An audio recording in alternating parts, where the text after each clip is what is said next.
Ukraine যুদ্ধে রাশিয়ার মিত্র হয়ে লড়াই করছে নর্থ কোরিয়া। এতে প্রাণ হারাচ্ছেন দেশটির বহু সেনা। বৃহস্পতিবার নিহত সৈনিকদের মরদেহ পিয়ংইয়ংয়ে ফেরত আনা হয়। এ সময় উপস্থিত হন দেশটির সর্বোচ্চ নেতা কিম জং অন। জীবন উৎসর্গ করা এসব সৈনিকদের কফিন দেখে আবেগপ্রবণ হয়ে কান্নায় ভেঙে পড়েন কিম।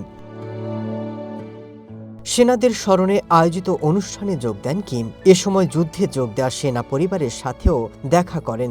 এ সময় তাদের সাহস জোগানোর পাশাপাশি দেন আবেগপ্রবণ ভাষণ। সেনাদের বীর বলে আখ্যা দিয়ে তাদের কৃতিত্বের প্রশংসাও করেন কিম। আমার হৃদয় আজ ব্যথিত যখন আমি দেয়ালের ছবিতে তাদের মুখ দেখি। আমাদের মূল্যবান সন্তানদের রক্ষা করতে না পারায় আমার অন্তর কেঁদে ওঠে। কিম নিহত সেনাদের কান্নায় ভেঙে পড়া পরিবার পরিজনকে সান্ত্বনা দেন। শিশুদের কোলে তুলে নেন। অনুষ্ঠান শেষে ভোজের আয়োজনও করা হয়। এ সময় কিমের উদ্দেশ্যে গান পরিবেশন করেন নর্থ কোরিয়ার জনপ্রিয় শিল্পীরা।